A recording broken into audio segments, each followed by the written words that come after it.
Hey guys, Dr. Charlie Ware here, your leading expert in natural pain management and other chronic diseases. I want to come today to you to ask you, what's for dinner, guys? I just want to give some shout outs and tell me what's for dinner. And the reason why you hear me always talking about diets and dinner and drinking different things, I want to explain that just a little bit deeper. Because I have a lot of patients that always ask me, they say, Dr. Ware, you're always talking about diet, you're always talking, asking me what I'm eating, asking about when I'm peeing and pooping, all this crazy stuff, right? And I'm gonna tell you the reason why, for me as a physician, for me as a geneticist, why is it so important? We have done a lot of research, and actually, I don't know if I told you guys, but for a while, I'm studying epigenetics and different things on how we can improve your body on a whole. Again, I'm not just talking to sickle cell patients, I'm talking about to the general population as well as the individual with chronic disease, how we can really improve your life by looking at just plain what you're eating. We know already that whatever you're eating is going to do one or two things. I've said it before, is either going to improve your health or take away from your health, right? So that's a simple thing. I've told you over and over again, and for those who haven't heard before, whatever you eat, especially these days, it has a very low nutritional content. And I tell you the reason why it has a very low nutritional content is because of the fact that the amount of processing that most foods go through is the fact, and as well as the fact that we're trying to produce food a lot faster to, again, to let's just say make more money. I was gonna try to be very, scientific about it, whatever. Let's just say make more money.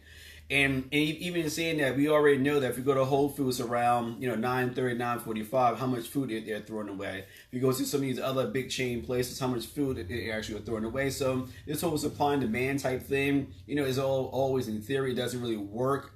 So, but the point of me saying all this is, our food these days has very, very little nutritional content. That's one reason why there's so much supplementation going on.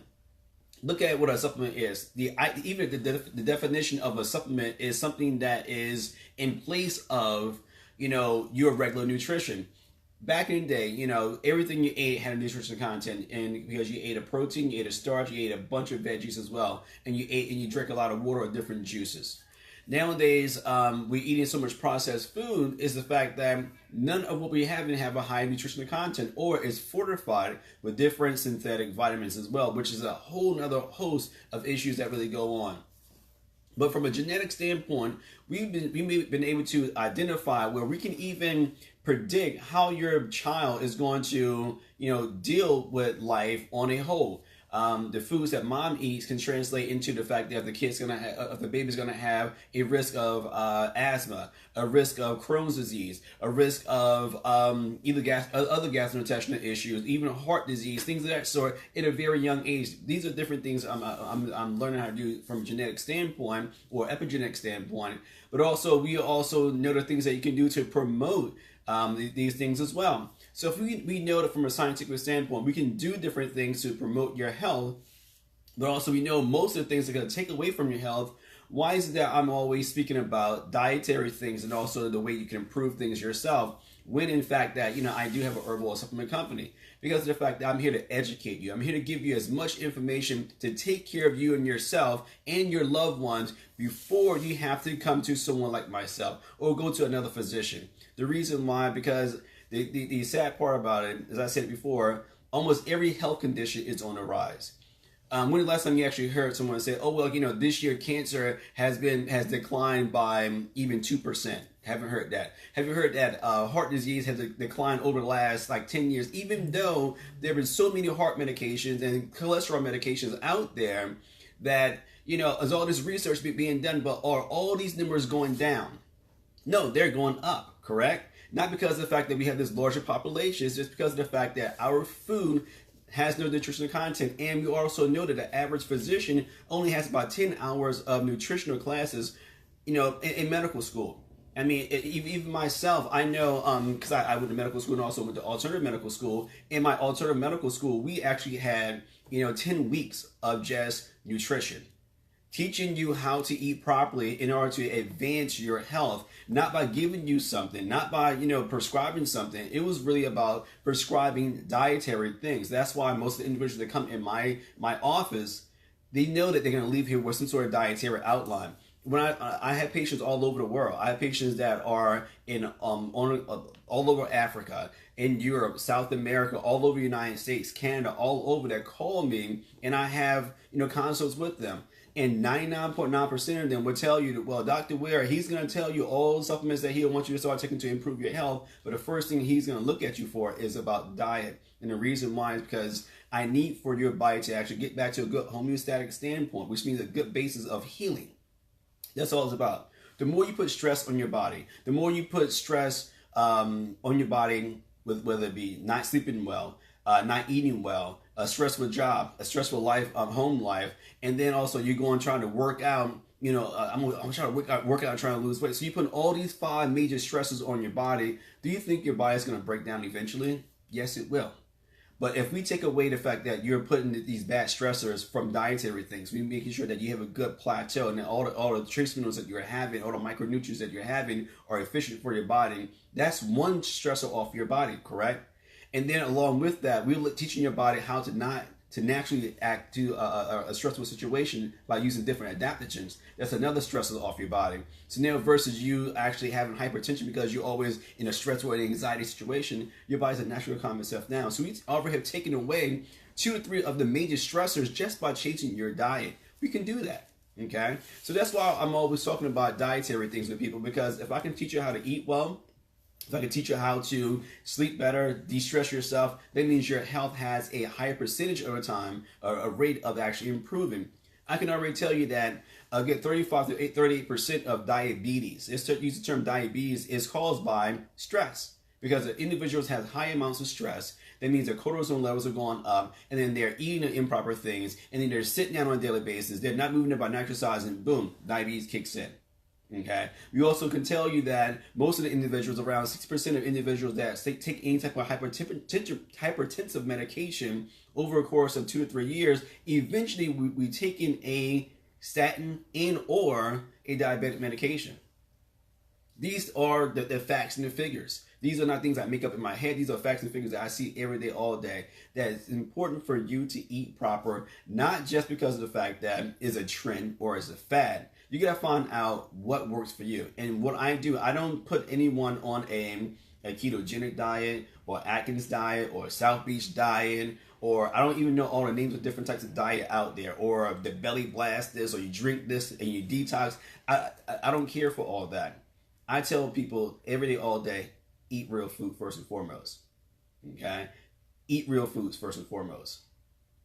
All right. And just to answer your question, Ms. Carter, no, there's not a herb to make you lose weight. So if you listen to what I'm saying, eat real food first and foremost. Don't look for one solution to solve your problem. Look for the reasoning behind you not losing weight, or even the reason why you want to lose weight. Why do you want to lose weight? Not because, okay, you can't fit in your bikini. I'm not picking on you, by the way, either. I'm just giving you an example. I get that question, especially here in South Florida, all the time.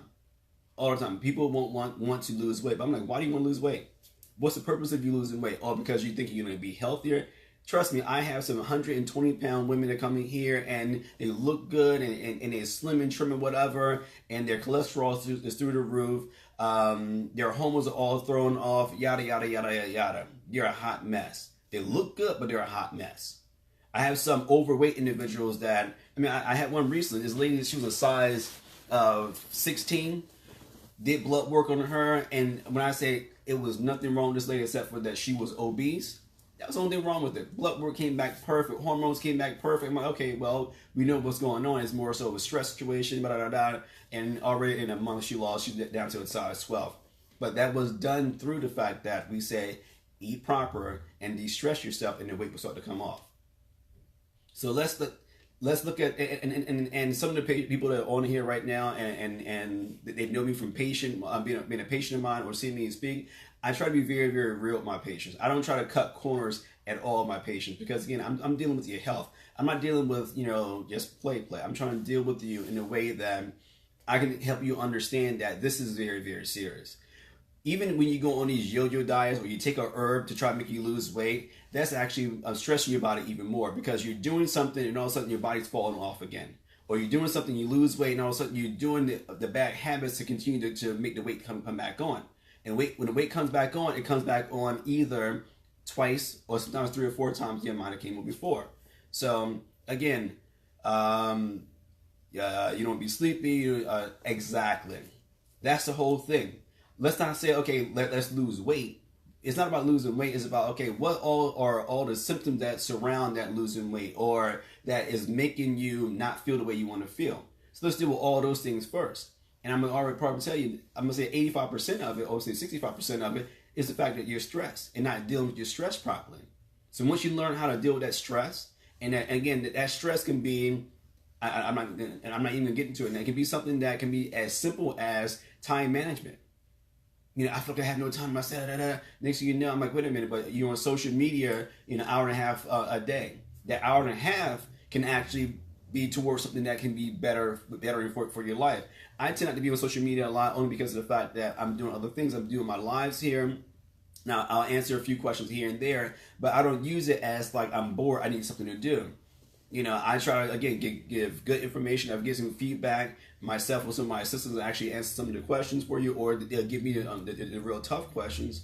But again, I don't try to. I try to make sure that my time is being spent in a way that I'm being productive and I'm not taking away from it, or myself or my health in any way.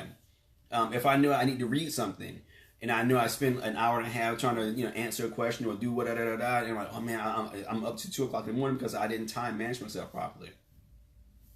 That's all about health. And I say that because, again, stress is the most idiopathic disease out there. That's in the APA. That's in all of the major books. We don't know how stress is going to affect your body. Over the past week or so, I've gotten so many different messages of my father, my mother, or somebody else was rushed to the hospital, and they almost died. And the reason why 90% of it was because they were in a high stress situation. They're the caregiver, and they didn't know what to do to actually calm themselves down, and they had a heart attack or they had a heart failure. So again, de-stress yourself. And give me 1 second. That's a medical how to healthy and always. Huh? I'm sorry, I'm trying to read some ones. That's for your medical lectures on how to live healthy always. I've learned a lot. Thank you so much. I really appreciate you writing that in. And that's the reason why I try to do this. I try to make sure that you guys are able to learn. And why I even titled this was for dinner. So I want you guys to really think about what you're eating for dinner right now. Is at that time, was it 7 o'clock, or you already have had dinner? What was it that you ate that actually promoted your health? What did you eat that actually take away from your health? Or did you even eat dinner? Or were you too tired or stressed out to even make a proper dinner for yourself? And again, I'm not chastising you. Again, it can come back to time management. It can come back to just making the proper choices here and there. And trust me, I was supposed to be on vacation this week, but some things happened. I wasn't able to take vacation. But long story short, a big thing for me has always been time management. Big thing for me has always been time management. When can I get out of office on time enough to go home to be with my family, enjoy them, yada, yada, yada, yada. So it's all been a stressor for me. Because I'm here, also trying to educate you guys. But the point thing about why I named it, was for dinner. As I said, if you're eating things that's increasing your glucose level or your sugar level, you already know that you're not going to sleep well tonight because you're trying to battle that high blood sugar that's not regulating itself. Or how about you ate something with a lot of salt inside of it? So now you're having the headaches. Now you're having the heart palpitations. Or how about you had something that you already know you're slightly allergic to, or already makes you gassy. So all of a sudden you have gas in your stomach. Now you have a heart indigestion, and you can't even lay down and go to sleep. And most of you guys are probably going to sleep the next 2 or 3 hours, and you still haven't resolved that. So you had a crappy night of sleep, hoping that, okay, you got Wednesday off because it's 4th of July, so you know you can rest that day, things of that sort. How about you start eating things that's going to promote your health, and you won't feel all those symptoms, so when you lay down, you can get a good night's sleep. How many of you guys actually sleep a good, I say 6 to 8 to 9 hours of sleep per night? I mean, straight through per night. Those things are really mediated by the types of food you actually eat. How many of you guys actually ate a piece of meat that you can actually say was, organic? no antibiotics inside of it, grass fed, something that was good for you, And the reason why I even bring that up, because again, we already know that even in our drinking water, in the municipal drinking water that you get, from your sink, they found traces of antibiotics and other pharmaceuticals inside of it. They have they have all these things that can be taken away from your health. So even the things you're drinking is so contaminated, you have to actually start to purify all that stuff. My job here, and the reason why I talk about food so much, is because I know the food is really your first line of defense.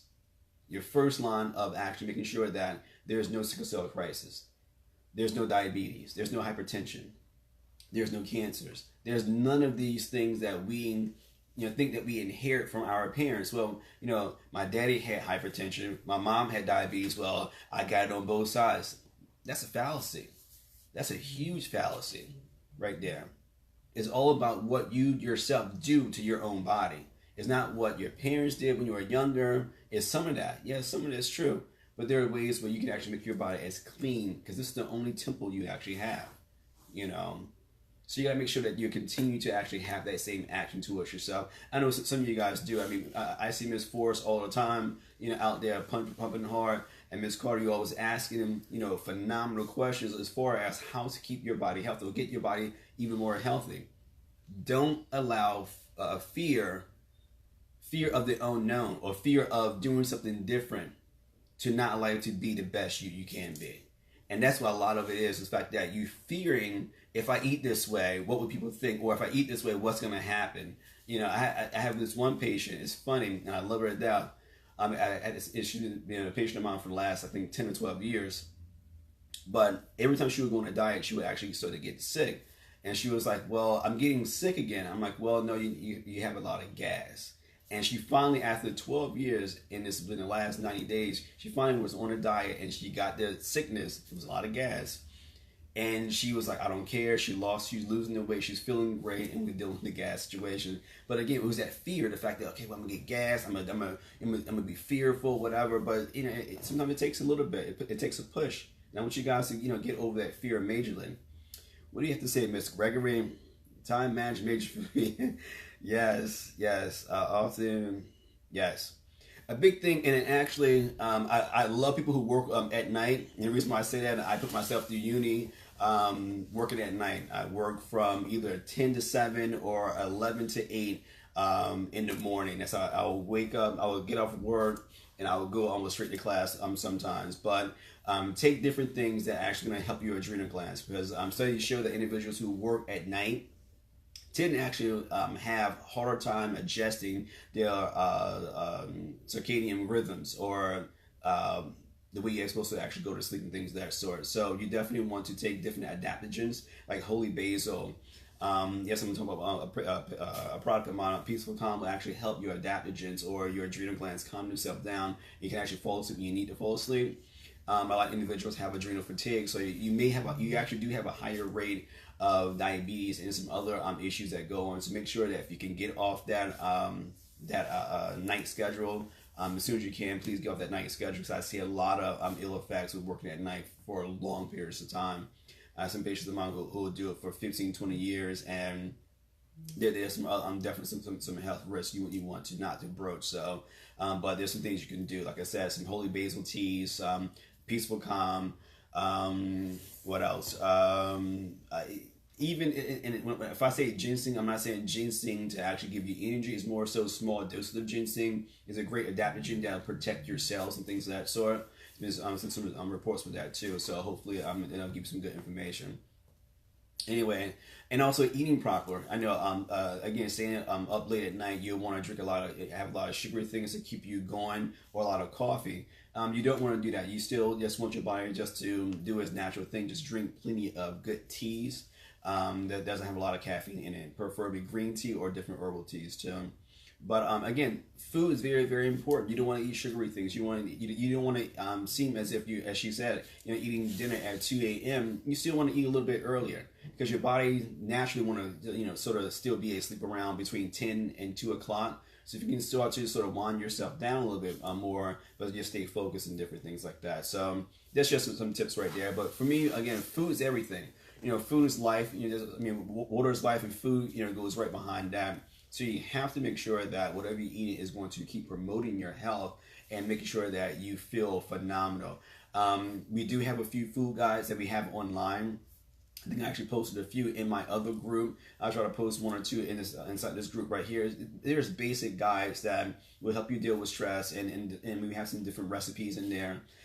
You'll notice most of my recipes are not completely vegan. Even though I'm vegan, I'm realistic. I'm not trying to make everyone vegan. I just want to make sure you guys have real good recipes to follow, really good lean protein, easy meals to make. But you also notice that in all of my recipes, I encourage you to use as many herbs as possible, herbs and spices. That's where the flavor comes from, and also that will also curb the appetite and not make you eat as much of the food as well. It also, again, some of the herbs that we use have been shown to actually increase brain power, decrease the risk of hypertension and diabetes, and also hold off a lot of cancers that goes on in this world. So again, guys, just make sure you're drinking the proper things, you're eating the proper things, and then resting as much as possible. Because the food really mediates the stress, and the stress really mediates the food. So you want to make sure that if you're completely stressed, you want to make sure that you're eating properly as well, and you'll see that you're starting to make the proper choices. Your mind isn't just going to keep racing as well. So if you have any questions, always feel free to ask the questions, give me comments. I love the fact you guys are very engaging right now, because of the fact that sometimes when I have conversations like this, people sort of turn off because of that fear, the fear of change, or thinking that, well, I have to give up something in order to have better health. Well, if you want better health and a better way of living, you definitely want to change things up a little bit as well. It's a patient that's recovering from a crisis, like also that's a long one. And the thing I would say is the best thing you would want to do is start eating as many good fruits and veggies as possible, juice them, as well as eat as many soups and broths as possible. The reason why I say you want to juice the veggies and you want to eat soups and broths is because of the fact that you don't want to stress your body out. And digestion does stress the body out, especially if it's hard to get in. But drinking the broth of like a protein and also a lot of veggies, things like that, what happens is your body is really able to transform that into power as fast as possible. The same thing goes with when you juice things. It's like an energy pack automatically. You'll feel the result of things that you actually drink, because your body is more so readily able to transform it automatically. When you eat a piece of fruit, you may feel the effects over 15-20 minutes because your body has to break down the fiber and everything else. But when you drink the juice of it, you have the phytonutrients right there readily available for you, and it'll just you'll feel the immediate effect. So you want to keep as many of those good things in your system. Take plenty of zinc. Zinc's going to help the leg ulcers. And you want to take plenty of chlorophyll, and that's going to actually help to heal the leg ulcers, things of that sort, and also give you plenty of energy as well. So hopefully that will give you enough information to start you on the healing process, and God bless you and Godspeed as well. Anything else, guys, I'd love to talk to you offline as well. So when you get a chance, give me a message. And thank you so much once again. Talk to you soon. Bye.